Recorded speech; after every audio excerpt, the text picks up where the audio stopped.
ఇప్పుడే country delight యాప్ని download చేసుకోండి. Download the country delight app now.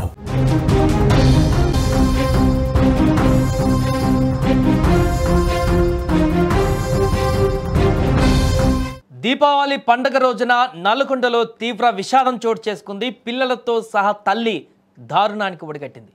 ఈ మధ్యకాలంలో చాలామంది ప్రతి చిన్న విషయానికి కూడా మనస్తాపానికి గురై క్షణికావేశంలో ఎన్నో దారుణాలకు పాల్పడుతున్నారు.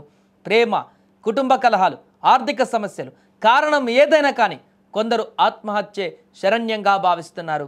చాలా వరకు అనారోగ్య సమస్యలు, ఆర్థిక ఇబ్బందులు, సామాజిక ఒత్తిళ్ల కారణంగా తల్లిదండ్రులు తమ పిల్లలను హత్య చేసి తాము కూడా బలవన్మరణాలకి పాల్పడుతున్న ఘటనలు ఇప్పుడు తాజాగా చోటు చేసుకుంటున్నాయి. దీపావళి పండుగ పూట సంతోషంగా ఉండవలసిన ఆ కుటుంబం తీవ్ర విషాదంలో మునిగిపోయింది. ఇద్దరు పిల్లలను చంపి తాను ఉరివేసుకొని బలవన్మరణానికి పాల్పడింది ఓ తల్లి. ఈ విషాద ఘటన నల్గొండ జిల్లా కొండమల్లెపల్లిలో చోటు చేసుకుంది.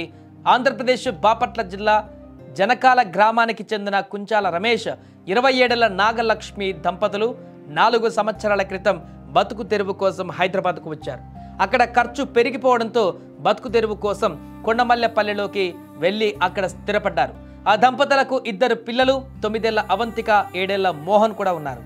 పెళ్ళైన కొత్తలో దంపతులు ఎంతో సంతోషంగా ఉన్నారు. కానీ ఆర్థిక సమస్యల కారణంగా ఇటీవల భార్యాభర్తల మధ్య గొడవలు మొదలయ్యాయి. అప్పటి నుంచి భర్త రమేష్ తాగుడుకు బానిసయ్యాడు. భర్తని తాగవద్దని ఎన్నోసార్లు ప్రాధేయపడినా అతనిలో మార్పు రాకపోవడంతో పుట్టింటికి వెళ్ళిపోయింది ఆ మహిళ. నాగలక్ష్మికి నచ్చజెప్పి తిరిగి భర్త వద్దకు పంపించారు పుట్టింటి వాళ్ళు. ఆ తర్వాత రమేష్ ప్రతిరోజు తాగుతూ డబ్బు కోసం నాగలక్ష్మిని ఇబ్బంది పెట్టడం మొదలుపెట్టేవాడు. దీంతో ఇద్దరి మధ్య గొడవలు జరుగుతుండేవని స్థానికులు చెబుతున్నారు. అక్టోబర్ 19న రాత్రి భార్యాభర్తల మధ్య గొడవ జరగ్గా భర్త రమేష్ ఇంటి నుంచి వెళ్ళిపోయి ఫోన్ స్విచ్ ఆఫ్ చేసుకున్నాడు. భర్త నుంచి ఎలాంటి స్పందన రాకపోవడంతో తీవ్ర మనస్తాపానికి గురైన నాగలక్ష్మి ఇక బతకడం వేస్ట్ అనుకుంది.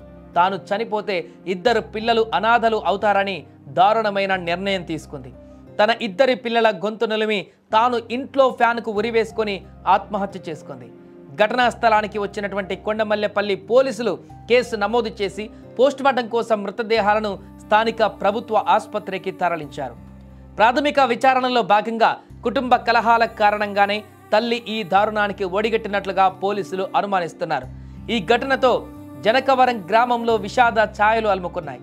ఒకే కుటుంబానికి చెందిన 3 మృతి చెందడంతో బంధువులు శోకసంద్రంలో మునిగిపోయారు. కుటుంబ సభ్యులను విచారించి పూర్తి వివరాలు సేకరిస్తున్నట్లుగా కూడా పోలీసులు తెలిపారు. అయితే 3 మృతికి కారణమైన వారిపై కఠిన చర్యలు తీసుకోవాలని కుటుంబ సభ్యులు డిమాండ్ చేస్తున్నారు.